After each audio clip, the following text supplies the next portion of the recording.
Untuk soal nomor 11, diketahui titik beku larutan sukrosa 0,2 M sebesar min 0,36 derajat Celcius, dan yang ditanyakan adalah titik beku larutan AlCl3 0,1 M. Di sini molalitas larutan sukrosa adalah 0,2 molal, kemudian TF larutannya sebesar min 0,36 derajat Celcius, dan molalitas AlCl3 itu sebesar 0,1 M, dan yang ditanyakan adalah TF larutan dari AlCl3. Nah, untuk mengerjakan soal seperti ini, kita perlu menggunakan rumus. Nah, untuk menentukan rumus yang kita pakai dengan melihat apa yang diketahui dan apa yang ditanyakan. Karena di sini yang ditanyakan adalah TF larutan, maka kita perlu menggunakan data KF, sedangkan pada soal belum diketahui harga KF-nya.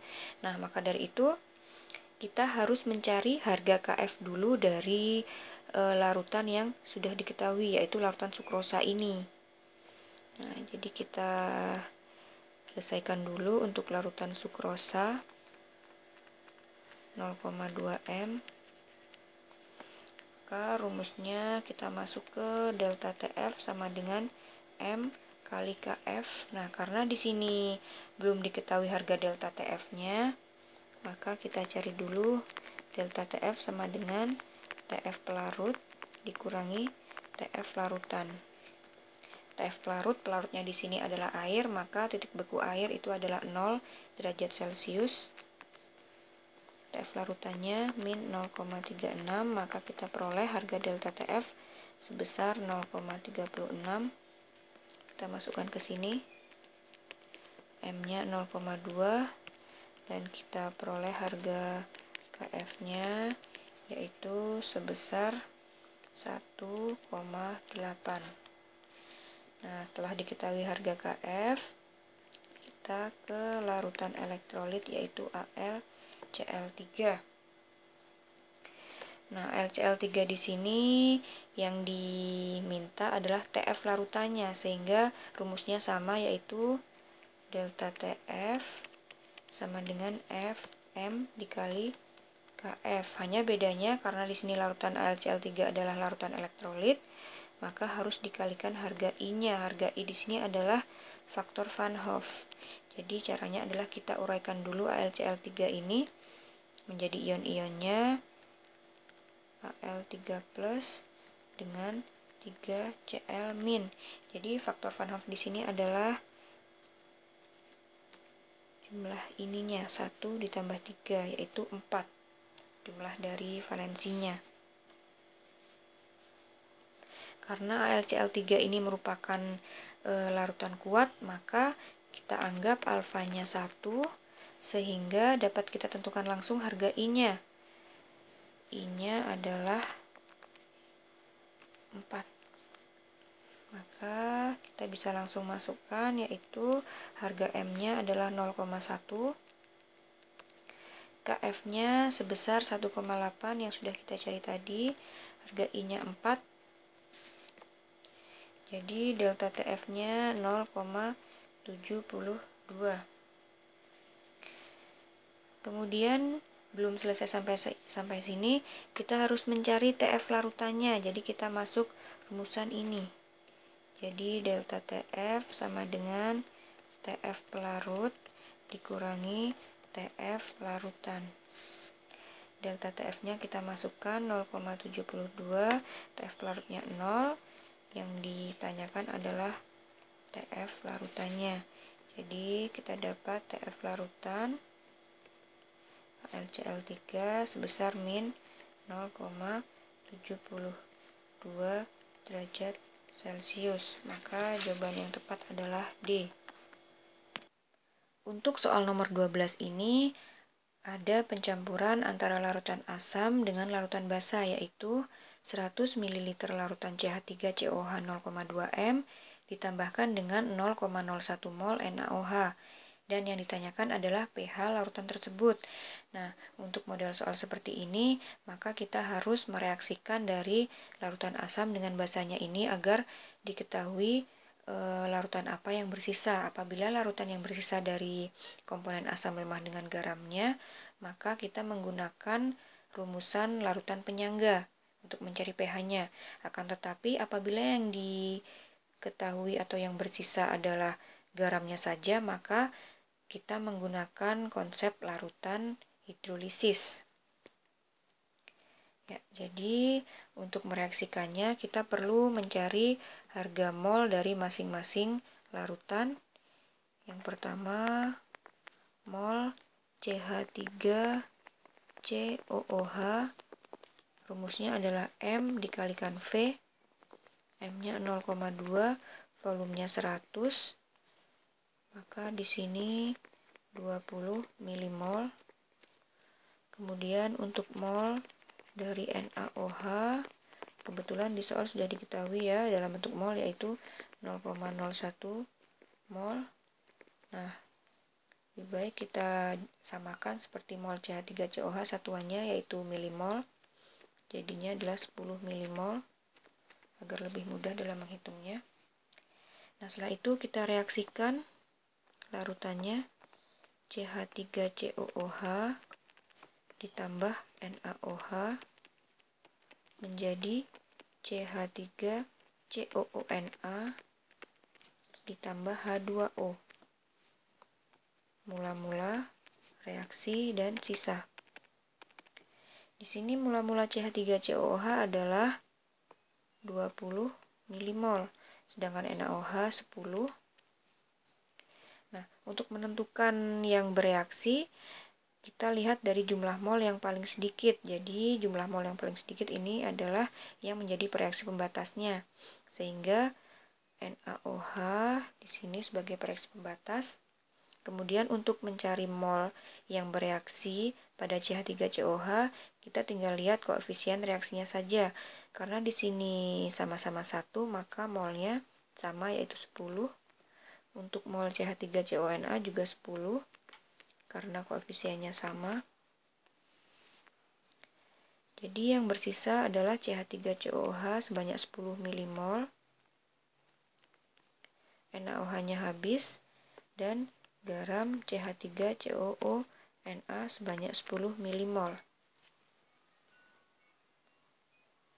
Nah, karena di sini yang bersisa adalah asam lemah dengan garamnya, maka kita pakai rumus penyangga untuk mencari pH-nya. Nah, di sini kita perlu identifikasi bahwa penyangga itu ada dua, yaitu penyangga asam dan penyangga basa. Karena di sini komponennya adalah asam lemah, maka ini merupakan penyangga asam. Sehingga untuk mencari pH-nya, kita dapat langsung menggunakan H+. Rumusnya adalah Ka dikali mol sisa asam lemah dibagi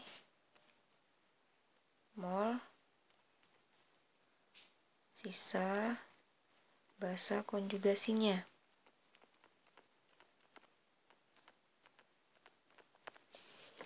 Nah, harga Ka sudah diketahui di soal, yaitu besarnya 10 pangkat min 5. Mol sisa asamnya adalah 10. Mol basa konjugasinya juga 10. Maka H+ besarnya adalah 1 kali 10 pangkat min 5. Jadi kita dapat langsung mencari harga pH-nya, yaitu min log konsentrasi H+ min log 1 dikali 10 pangkat min 5. Jadi pH-nya adalah 5 min log 1. Jadi 5 di sini turun, log 1-nya tetap. Sehingga pH-nya adalah 5 min log 1, maka jawaban yang tepat adalah A. Pada soal nomor 13 di sini diketahui ada larutan asam dan larutan basa, yaitu 100 ml larutan KOH 0,2 m dicampurkan dengan 100 ml larutan CH3COOH 0,2 m. Yang ditanyakan adalah pH larutan tersebut. Nah, karena di sini yang diketahui adalah larutan asam dengan basa, maka kita mereaksikannya terlebih dahulu. Untuk itu kita perlu mencari harga mol dari masing-masing larutan ini. Jadi mol KOH, ingat rumus mol adalah M dikalikan V, itu molaritasnya 0,2 dikalikan volumenya 100, itu 20 milimol. Kemudian untuk mol CH3COOH sama rumusnya M kali V,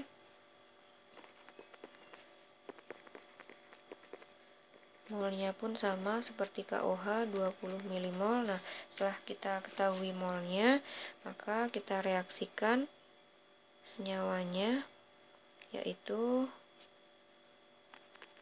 KOH ditambah CH3COOH menjadi CH3COOK plus H2O.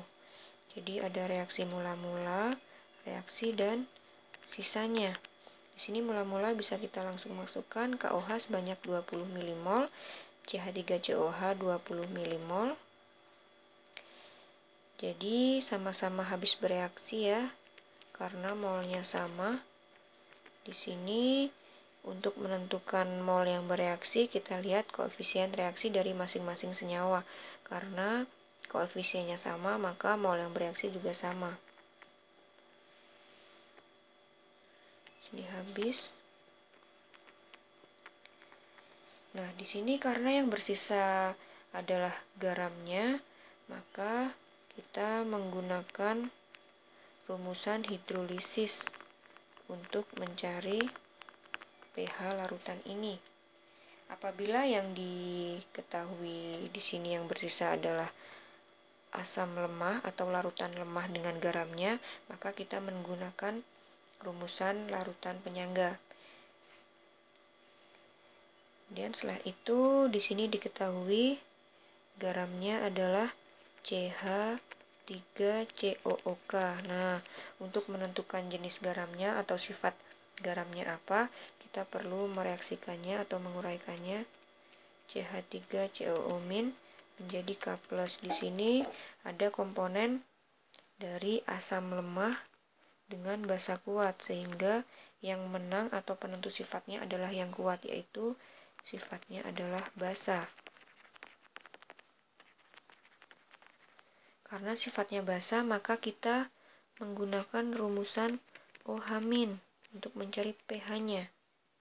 Nah, OH- dalam rumus hidrolisis persamaannya adalah akar KW dibagi KA dikali molaritasnya. Nah, molaritas di sini mol per volume. Dapat langsung kita cari, yaitu harga KW-nya 10 pangkat min 14 dibagi KA-nya diketahui di soal, yaitu 10 pangkat min 5. Nah, mol di sini adalah mol garamnya, yaitu 20. Kemudian volume di sini adalah volume total, yaitu penjumlahan antara volume larutan asam dengan larutan basanya, yaitu 100 ditambahkan 100 sama dengan 200. Maka kita peroleh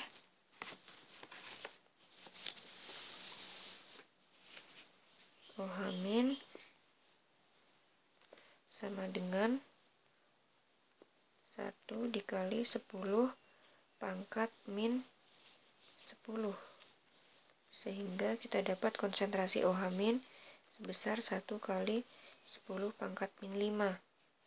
Nah, di sini untuk mencari pH-nya, kita belum bisa langsung mencari pH, tapi harus mencari pOH dulu, karena yang diketahui konsentrasi OH-. Rumus pOH adalah min log konsentrasi OH-. Di sini min log 1 dikali 10 pangkat min 5. Jadi di sini caranya mudah. yaitu 5 langsung kita turunkan saja, maka pOH sama dengan 5. Kemudian untuk mencari pH-nya 14 dikurangi pOH. Jadi 14 dikurangi 5 sama dengan 9. Maka pH-nya adalah 9. Jawabannya 4 adalah C. Pada soal nomor 14 diketahui beberapa reaksi dan kita diminta untuk mengidentifikasi jenis reaksi apakah pada soal ini. Nah, sebelumnya kalian harus mengetahui jenis-jenis reaksi, yaitu ada reaksi substitusi, ada reaksi adisi, dan ada reaksi eliminasi. Untuk reaksi substitusi ini adalah reaksi penggantian. Jadi hanya penggantian atom saja. Kemudian untuk reaksi adisi ini adalah reaksi penjenuhan ikatan rangkap. Jadi nanti ada perubahan ikatan rangkap menjadi tunggal atau ikatan rangkap 3 menjadi tunggal. Jadi intinya adalah reaksi penjenuhan. Kemudian eliminasi adalah kebalikan dari reaksi adisi, yaitu membentuk rangkap dari tunggal menjadi rangkap. Atau kita bisa tuliskan adalah reaksi pembentukan rangkap. Nah, dari sini kita identifikasi dulu reaksi yang pertama. Di sini ada ikatan rangkap. Kemudian di sini tidak ada ikatan rangkapnya, berarti ini adalah dari 2 menjadi 1, yaitu reaksi adisi. Kemudian yang kedua, di sini ikatannya tunggal, kemudian di sebelah kanan ada ikatan rangkapnya. Jadi di sini adalah reaksi eliminasi, yaitu reaksi pembentukan rangkap. Kemudian yang nomor 3, di sini tidak ada rangkapnya sama sekali, hanya saja Cl ini Cl2 berubah menjadi HCl. Nah, maka ini merupakan reaksi substitusi.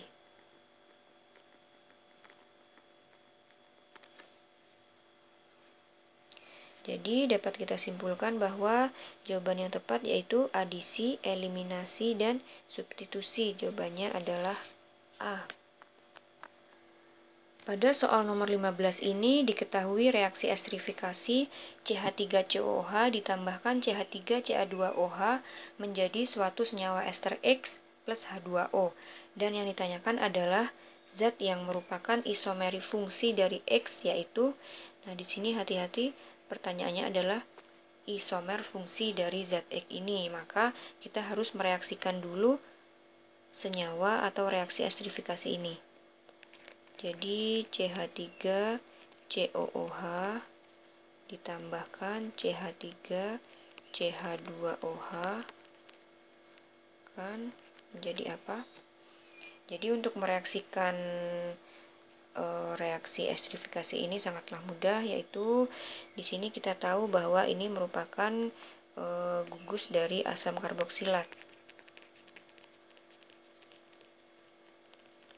Kemudian yang ini merupakan gugus dari senyawa alkohol. Jadi caranya untuk senyawa dari asam karboksilat ini kita tulis terlebih dahulu CH3COO. Nah, untuk atom H-nya ini akan bereaksi dengan atom OH pada senyawa alkohol ini. Sehingga H ini akan digantikan oleh gus alkil dari alkohol. Di sini kita tuliskan sama aja seperti C2H5. Nah, plus ion H+ dengan OH- yang telah lepas tadi akan menjadi molekul H2O. Nah, kemudian kita setarakan reaksinya. Atom C sebelah kiri ada 1, 2, 3, 4 dan di sebelah kanan juga ada 4. Nah, maka reaksinya atom O di sebelah kiri 1, 2, 3 dan atom O di sebelah kanan juga sudah ada 3, maka reaksinya sudah setara. Kemudian langkah selanjutnya yaitu kita memberi nama senyawa ester yang terbentuk ini. Jadi senyawa ester yang terjadi adalah CH3COO C2H5. Maka namanya adalah dari sini ya, ini ada alkil etil, jadi namanya adalah etil etanoat. Karena rantainya ada 2, 1, 2. Kemudian isomer fungsi dari senyawa ester itu adalah asam karboksilat. Maka kemungkinan pilihan jawabannya adalah antara C, D, dan E. Untuk jawaban A dan B ini salah karena ini merupakan senyawa ester. Maka setelah itu untuk lebih mudahnya sebaiknya kita menghitung saja atom C yang ada pada senyawa ester ini, yaitu atom C-nya ada 1, 2, 3, 4. Jadi di sini ada 4 atom C. Kemudian isomer fungsi. Isomer itu adalah suatu senyawa yang memiliki rumus molekul yang sama tetapi strukturnya berbeda.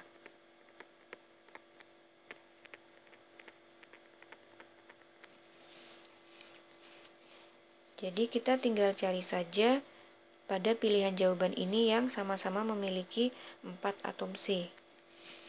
Asam propanoat ini memiliki 3 atom C dan asam butanoat memiliki 4 atom C, maka jawaban yang tepat adalah D.